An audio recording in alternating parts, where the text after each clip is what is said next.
எங்கே இப்படி திடீரென்று ஆச்சரியமா இருக்கிறது. தளபதி வேலையில் ஓய்வு கூட உண்டா? சாதாரணமான ஓய்வல்ல, நிரந்தரமான ஓய்வு. எப்போது பார்த்தாலும் வேடிக்கையாய் பேசிக் கொண்டே இருக்கிறாய், சிரிப்புத்தான் வரவே மாட்டேங்கிறது. அப்படிப்பட்ட துக்கம் தங்களுக்கு என்ன வந்தவோ? அது கிடக்கட்டும். சுவை நீர் ஏதாவது சாப்பிடுகிறீரா? சாப்பாடு போட்டால் மிகவும் நலம். கையில் இருந்த நகைகளை எல்லாம் விட்டு தின்று விட்டேன், கத்தி முதல் கொண்டு. சுருக்கமாக சொல்ல போனால் பட்னி. வா வா, முதலில் போஜனம் அருந்தலாம். வா. அவ்வளவுதான். மரியாதையாக வெளியேறு என்று சொல்லிவிட்டார். வேற என்ன செய்வது? நானும் அப்படியே வந்து விட்டேன். அங்கே உன் வேலையை கெடுத்தான், இங்கே என்னுடைய பெருமையை உழைத்து விட்டான் அந்த வீரன். அவன் இருக்கும் இடமெல்லாம் நமக்கு அவமானம் தான். அவனை சும்மா விடவே கூடாது, கூடவே கூடாது. ஒரு கெட்டிக்காரன் வந்து விட்டால் 10 சோம்பேறிகள் சாப்பிடுவது நின்றுவிடும். அதற்கு ஒரு சரியான திட்டம் வகுக்கத்தான் வேண்டும். நான் ஒன்று சொல்லுகிறேன். ஒன்றென்ன? 9,000 சொல். அடிதடி ஏற்பட்டு காயம்படாத வகையில் கணக்கற்ற திட்டங்களை தீட்டு. அதுவும் சரிதான். ஏன் இப்படி செய்தாலும்? எப்படி? நான் மாறுவேடத்தில் வருகிறேன், நீ மன்னனிடம் என்னை சேர்த்து விடு. அந்த வீரனை துண்டு துண்டாக விட்டுகிறேன். என்ன மாறுவேடம் புனைவது? என்ன? முற்றிலும் துறந்த முனிவன், பத்தற்ற துறவி. பட்டிருக்கிறது, பட்டில்லாவிட்டால் பதவி எதற்கு? நரசப்பா, உன் தடித்த உடம்புக்கு பிடித்தமான வேடமப்பா. அதற்கென்றே இந்த உடலை வளர்த்திருக்கிறேன். அவ்வளவு திறமைசாலி என்பதற்காகத்தான் அவரை இங்கு கூட்டி வந்தேன். அதனாலேதான் நானும் வந்தேன். சரி, உழவரையும் ஒற்றர்களின் தலைவனாக இவரை நியமிக்கிறேன். கண்டதை கண்டபடி வந்து சொல்ல வேண்டியது உமது கடமை. கண்டபடி சொல்லுகிறோம். அடுத்த நடவடிக்கை அரசாங்கம் எடுக்கும்.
உயிர் காத்த வீரரே, உள்ளம் கனிந்த நன்றி.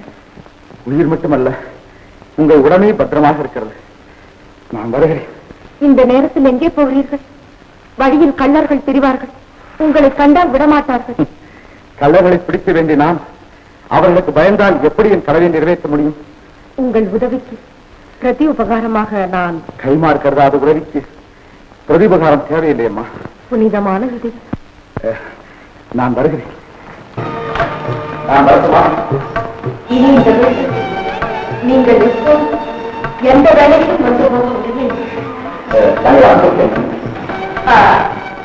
அது தெரிவான நிச்சயமாக.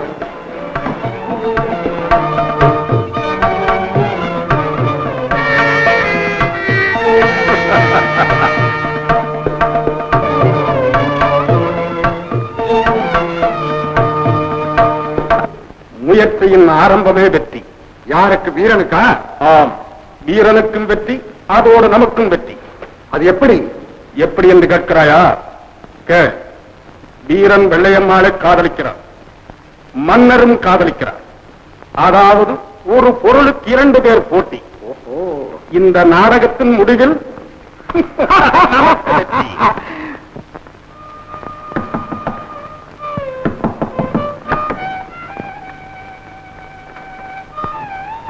தளபதியார் இருக்கிறாரா? நீங்கள் யார்? என் பெயர் வெள்ளையம்மா. அரண்மனை கலாமண்டபத்தில் நாட்டியம் ஆடுவது என் உத்தியோகம். வீரரை பார்க்க வேண்டும். ஏன், என்ன வேண்டும்? நேற்றிரவு வீரரின் வீட்டுக்கு வந்திருந்தார். இந்த விருதை என் வீட்டிலேயே விட்டுவிட்டு போய்விட்டார். அவர் வந்ததும் இதை கொடுத்து விடுங்க.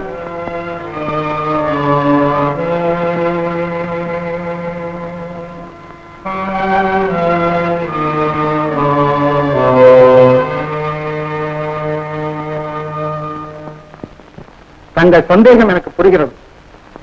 ஊரடங்கு சட்டம் போட்டால் யார் அடங்குவார்கள் என்று ஐயப்படுகிறீர்கள். மன்னா, அந்திப்பட்டதற்கு பின் யாரும் வெளியே நடமாடக்கூடாது, அப்படி மீறி நடந்தால் கடுமையாக தண்டிக்கப்படுவார்கள் என்று பறையறிவித்தால் நல்லவர்கள் வெளியே நடமாடவே மாட்டார்கள்.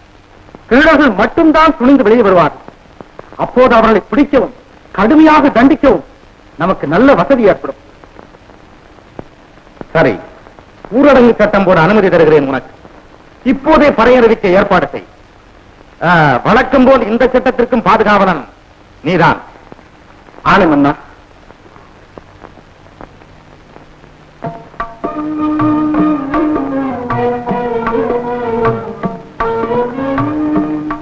பாவல்லையம்மா. கூப்பிட்டீர்களா? ஆமா.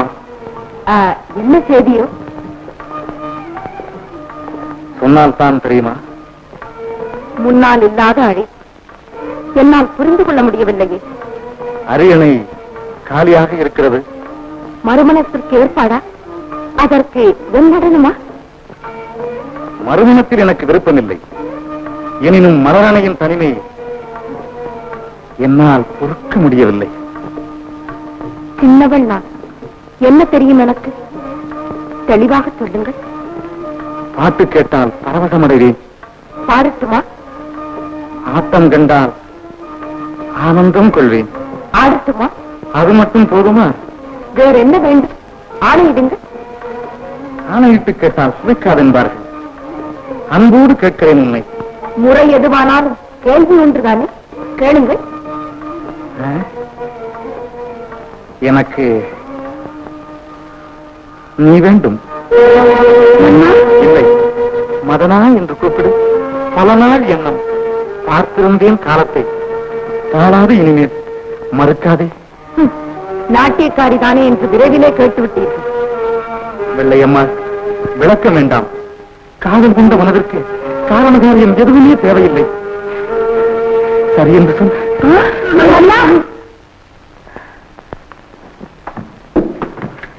எல்லாம் தெரிந்து விட்டதும் நாங்கள் கண்ணார பார்த்தோம். வெள்ளையம்மாளுக்கு காதல் ஏற்பட்டு விட்டது. வாசல் கொண்டு வீரன் விட்டு விட்டு நீங்கள் அடிக்கடி வாருங்கள், நீங்கள் அடிக்கடி வாருங்கள் அப்படி என்று சொல்லுகிறார். நீங்கள் என்ன சொல்லுகிறீர்கள்? வெள்ளையம்மாளும் வீரனும் காதலிக்கிறார்கள். காதலிக்கிறார்கள்? ஓ, அப்படியா? ஆமா மகாராஜா. அதை பற்றி தான் வெள்ளையம்மாளிடம் பேசிக் கொண்டிருந்தீர்களோ? இல்லை, கள்ளர்களை அடக்குவதற்காக ஊரடங்கு சட்டம் போட்டிருக்கிறேன். அதை பற்றி பேசிக் கொண்டிருந்தோம்.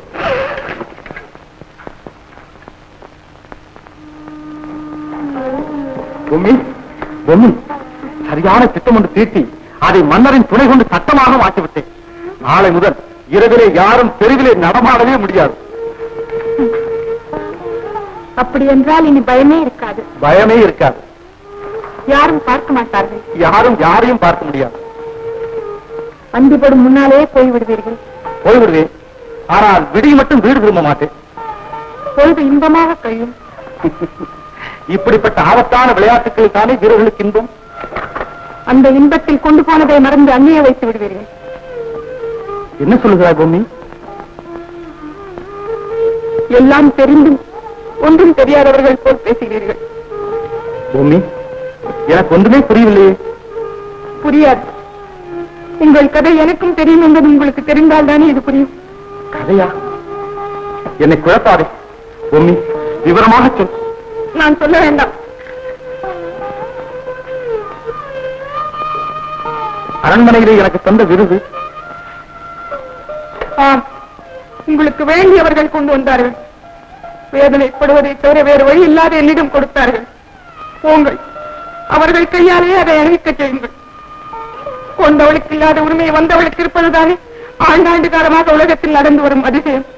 அது என் வாழ்விலும் நடக்கட்டும். பொம்மி, நீ நினைப்பது போல் தவறு எதுவும் நடக்கவில்லை. பெண்களின் பிறவி சொத்தான சந்தேகம் உன்னையும் இப்படியெல்லாம் என்ன செய்கிறது. மழுப்ப வேண்டாம். இது உங்களுக்கே சரி என்று பட்டால் அதையும் மீறி நான் எதையும் சொல்வதற்கு. பொம்மி, என் இதயம் இந்த உலகத்தை விட விசாலமானதாக இருந்தாலும் அதை முழுவதும் தனக்கு சொந்தமாக்கிக் கொண்டவள் உன்னை தவிர வேறு யாருமே கிடையாது. என்னை நம்பு. இன்னும் உனக்கு என்ன நம்பிக்கை வரவில்லையா? அத்தா, பொம்மி,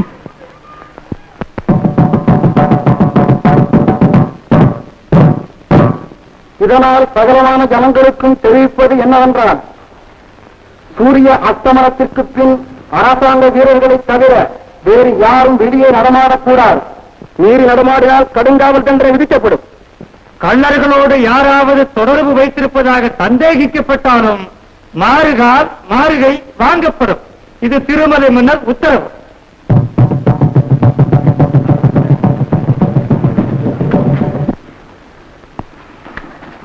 தலைவா, அரண்மனையிலிருந்து புதிய சட்டம் பிறந்திருக்கிறது. என்னது? ஊரடங்கு உத்தரவு போட்டிருக்கிறார்கள். இரவிலே யாரும் வெளியே நடமாடக்கூடாதான். அதனால் என்ன, பகலிலே திருடுவோம். அது எப்படி முடியும் தலைவா? சந்தர்ப்பத்துக்கு தக்கபடி சாகசம் புரிந்து கொள்ளையடியுங்கள். போங்கள்.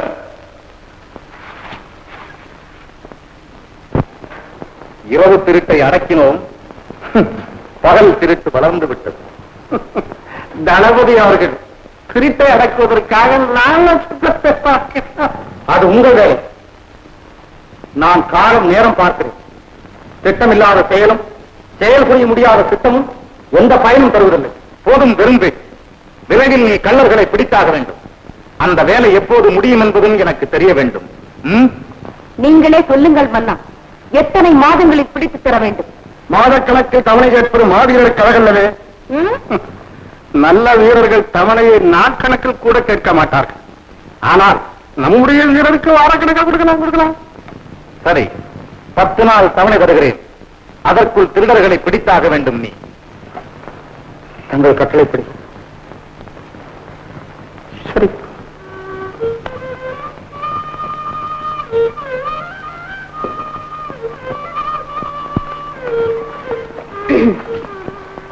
தயவு செய்து இன்று என் வீட்டுக்கு வாருங்கள்.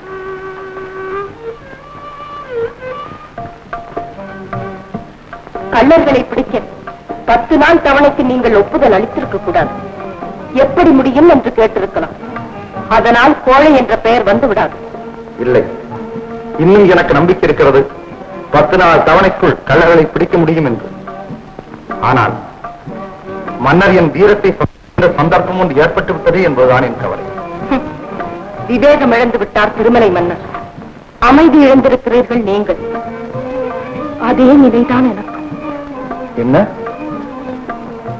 6 நாழிகைக்குள் ஆடி முடி என்று மயிலுக்கு கட்டளையிட்டார். அதற்குள் பாடி முடிக்க வேண்டுமே என்று குயிலுக்கு கவலை வராதா? எப்படியோ நல்லவர் வரும்பொழுதுதான் 4 பேருக்கு அவர்களிடம் உள்ள பரிவு வெளிப்படுகிறது. இவ்வளவு பற்றும் பாசமும் என்னிடம் கொண்டுள்ள உங்களுக்கு நான் என்ன கைமாறு செய்ய போகிறேன்? தவணைக்குள் காரியத்தை முடித்து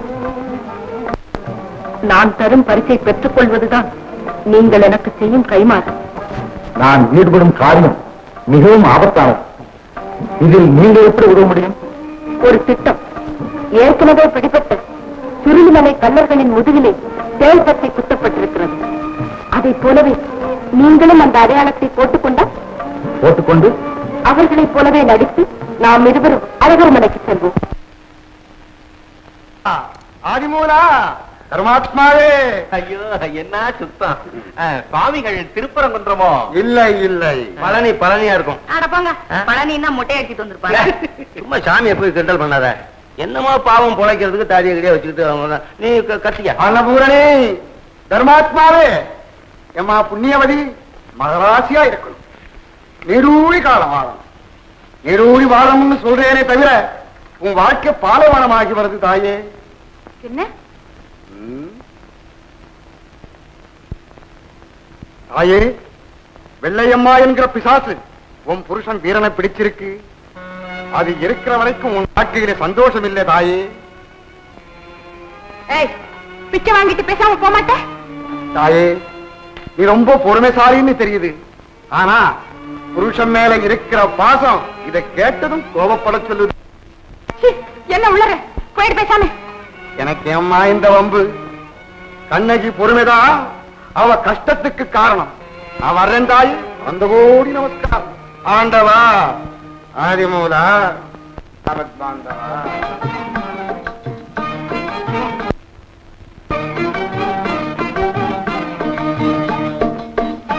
ஏனுங்க, வைகையில தண்ணி கொஞ்சமா போகுது.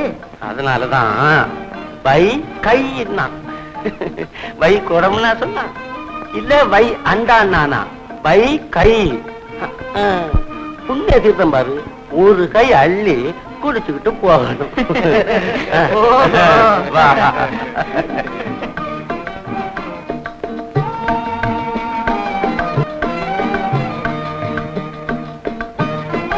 வாங்க வாங்க.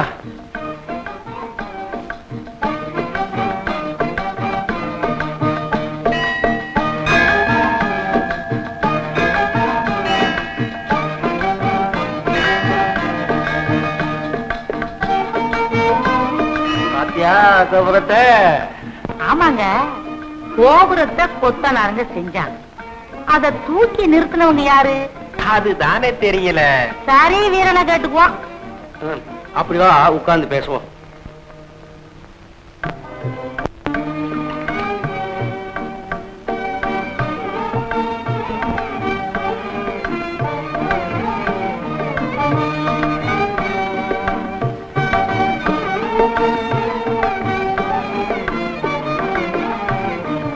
திடீரென்று மனதிற்கு ஒரு சந்தோஷம் தோன்றுகிறது. அந்த நேரங்களில் இந்த உலகமே மறந்து போகிறது. வாழ்க்கை முழுவதும் இப்படியே இருக்கக்கூடாதா என்று ஒரு எண்ணம் தோன்றுகிறது. இது எனக்கு மட்டும்தானா, இல்லை எல்லா பெண்களுக்குமே இப்படித்தானா? நீங்கள் என்ன சொல்லுகிறீர்கள்? நான் என்ன சொல்கிறேன் என்று எனக்கே புரியவில்லை. எதையோ நினைக்கிறேன், எதையோ சொல்கிறேன்.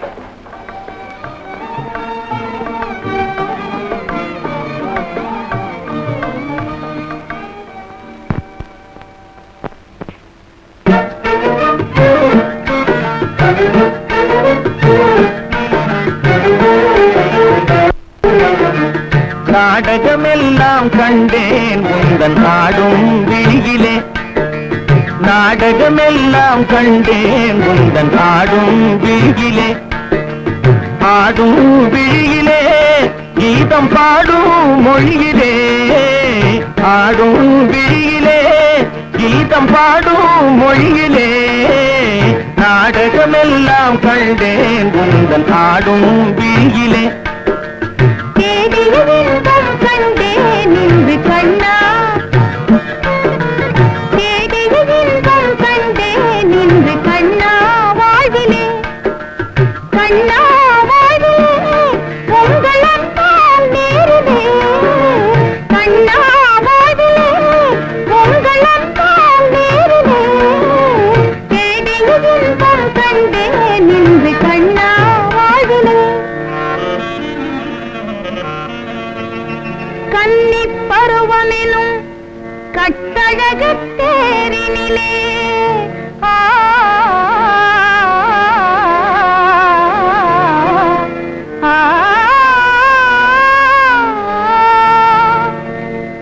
என்னையே ஆள்கொள்ள இசைந்து வந்த மணவாளா,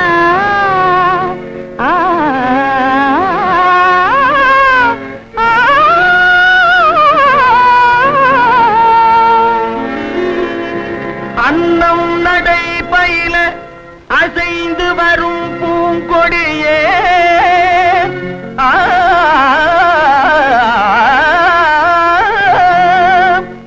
அன்னம் நடை பயில அசைந்து வரும் பூங்கொடியே,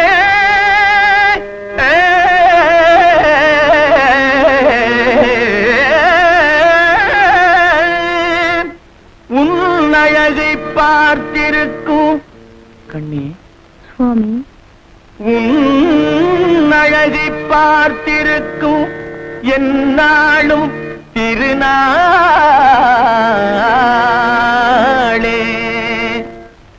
அலை பாயும் தென்றலானே இலை மேனி கொஞ்சாதே, அலை பாயும் தென்றலானே இலை மேனி கொஞ்சாதே, கலை மாறி கண்டதாலே நிலை மாறி கெஞ்சுதே, கலை மாறி கண்டதாலே நிலை மாறி கெஞ்சுதே, வளர்காதல் அன்பினாலே வரும் வாசை கொஞ்சமா, வளர்காதல் அன்பினாலே வரும் வாசை கொஞ்சமா, மலர் போன்ற உன்னை கண்டால் கவி பாட பஞ்சமா, மலர் போன்ற உன்னை கண்டால் கவி பாட பஞ்சமா, நீருடல் ஓருயிரானோ இன்பம் காண்போம் வாழ்விலே, நீருடல் ஓருயிரானோ இன்பம் காண்போம் வாழ்விலே, காண்போம் வாழ்விலே வேறென்றால் நேரிலே,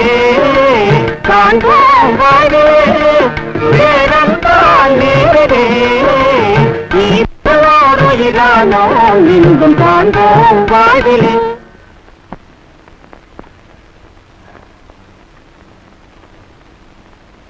அப்படியே அமைந்து விட்டது. எப்பொழுது காட்டுக்கு புறப்பட போகிறோம்? மாலையில் தயாராயிருங்கள். சரி, மறந்து விடாதீர்கள். மறத்தேனா? இது என் கடமை அல்லவா? திருடர்களை பிடிப்பதை பற்றி சொல்லவில்லை.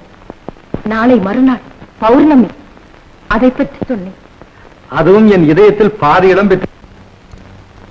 இரவு வீரனை எப்படி ஒழித்து விட வேண்டும்? சுள்ளிமலையில் பலரை கைது செய்து விட்டானாம். நம்மையும் பிடிக்க முயற்சி நடத்துகிறான். ஆமாம் தலைவா, விடக்கூடாது அவனை.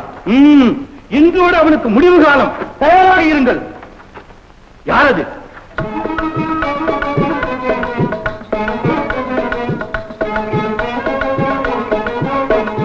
சுருளிமலை தலைவரிடமிருந்து வந்திருக்கிறார்கள். வணக்கம்ங்க. என்ன விசேஷம்? எங்களுக்கு ஆடவும் பாடவும் தெரியுங்க. உங்க முன்னால ஆடி சன்மானம் வேற வந்திருக்கோங்க. ஓஹோ, அப்படியா? ஆடுங்க, பார்க்கலாம். ஆடுங்களா? ஆடுவோமா?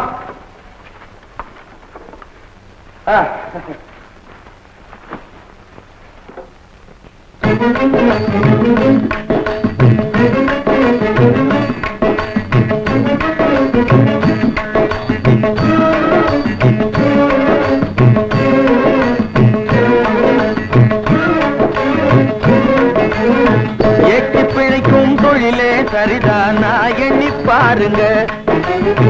ஏற்றி பிழைக்கும் தொழிலே சரிதானா எண்ணி பாருங்க. ஐயா எண்ணி பாருங்க. ஐயா எண்ணி பாருங்க.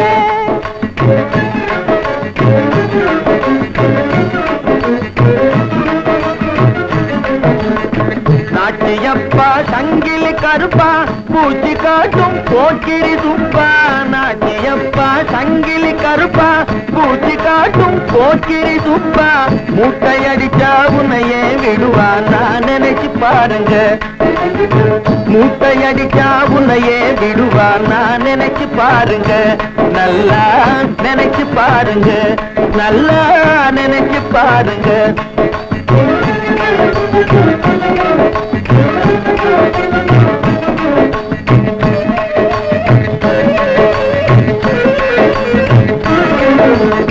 சேட்டை போடும் புள்ளிகள் எல்லாம் கோட்டை விட்டு கம்பி எண்ணணும். திரையில் கம்பி எண்ணணும்.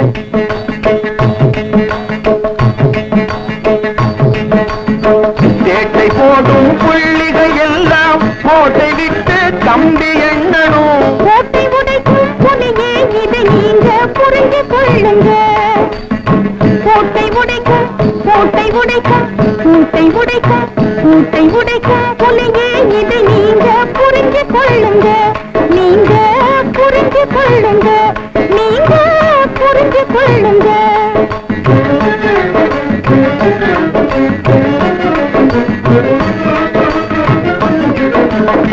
காலமெல்லாம் வழிப்பறி கொள்ளை கண்ணம் போட்டு பிழைப்பதும் கொள்ளை. காலமெல்லாம் வழிப்பறி கொள்ளை கண்ணம் போட்டு பிழைப்பதும் கொள்ளை. கனவில் போக வேண்டாம் ஐயா நல்லா கேளுங்க. கனவில் போக வேண்டாம் ஐயா நல்லா கேளுங்க. ஐயா நல்லா கேளுங்க. ஐயா நல்லா கேளுங்க.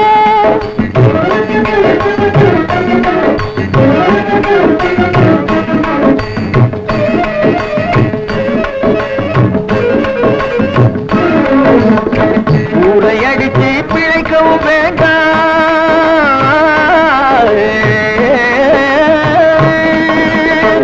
ஊரை அடிச்சு பிழைக்கவும் வேண்டாம். யாருக்கும் நீ பயப்பட வேண்டாம். ஊரை அடிச்சு பிழைக்கவும் வேண்டாம். யாருக்கும் நீ பயப்பட வேண்டாம். ஏறி பிடிச்சி மானம் பெரிதாய் வாழ வேணுங்க. ஏறி பிடிச்சி மானம் பெரிதாய் வாழ வேணுங்க. நாமே வாழ வேணுங்க. நாமே வாழ வேணுங்க. ஏற்றி பிழைக்கும் தொழிலே சரிதானா எண்ணி பாருங்க. ஐயா எண்ணி பாருங்க. ஐயா எண்ணி பாருங்க. சபாஷ் சபாஷ் முனியாண்டி, நீ அனுப்பிய ஆட்களின் ஆட்டமும் பாட்டும் மிகவும் நன்றாக இருக்கிறது. இவர்களை நான் அனுப்பவில்லையே. அவர்கள் அனுப்பினார். என்னது? நீ அனுப்பவில்லை? நான் அனுப்பவில்லை. ஏய், யார் நீ? என் பேர் சோழவன் சொன்னாங்க. என் பேர் சொக்கீங்க. என்ன உணர்கிறாய்? உண்மையை சொல். இவங்க தான் எல்லாரும்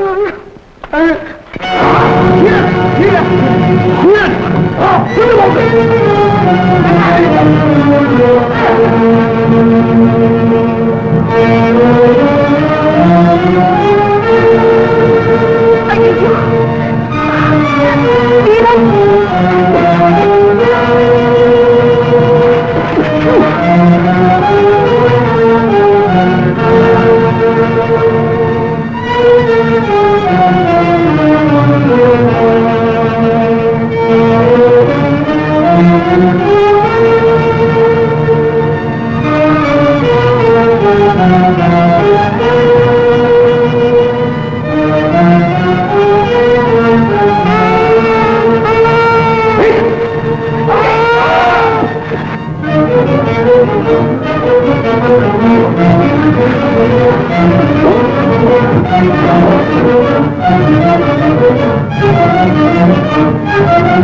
Ah!